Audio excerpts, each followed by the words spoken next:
Hello guys, welcome to my channel. Today I am going to talk the thing we all are tensed about, that is coronavirus. So let's start. What is coronavirus? Coronavirus are a large family of virus which may cause illness in animals or humans.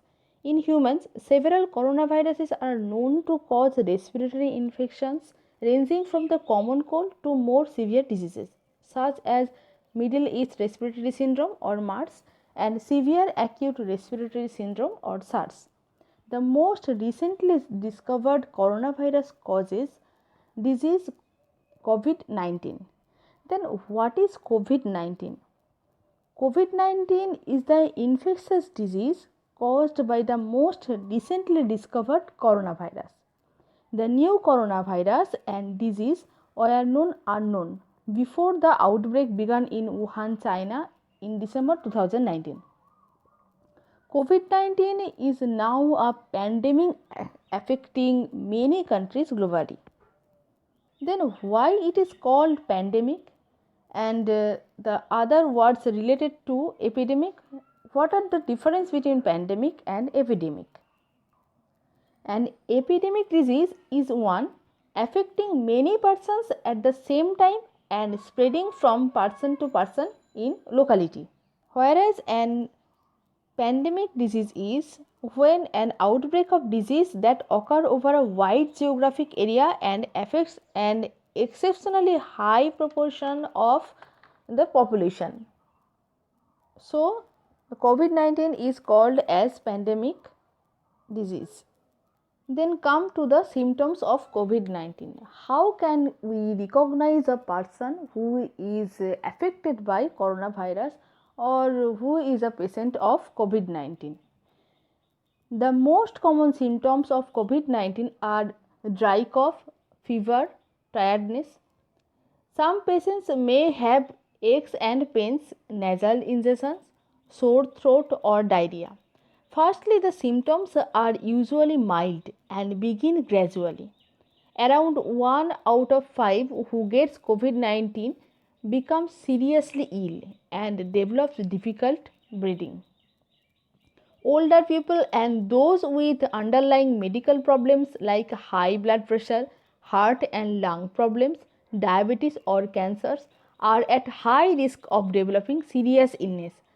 However, anyone can catch COVID 19 and become seriously ill. Even people with very mild symptoms of COVID 19 can transmit the virus. People of all ages who experience fever, cough, and difficulty in breathing should seek medical attention. Next, come to the point, how does COVID-19 spread? People can catch COVID-19 from others who have the virus. The disease spreads primarily from person to person through small droplets from the nose to mouth, which are expelled when a person with COVID-19 coughs, sneezes, or speaks. These droplets are relatively heavy, do not travel far, and quickly sink to the ground. People can catch COVID 19 if they breathe in these droplets from a person infected with the virus. This is why it is important to stay at least 1 meter away from others. These droplets can land on objects and surfaces around the person, such as tables, doorknobs, and handrails. People can become infected by touching these objects or surfaces, then touching their nose, eyes, or mouth. This is why it is important to wash your hands regularly with soap and water or clean with alcohol based hand rub. Then, what is quarantine and why it is so important for COVID 19? A quarantine is a restriction on the movement of people and goods which is intended to prevent the spread of diseases. So, stay at home and stay safe. Thank you for watching my video and subscribe for new updates. Thank you.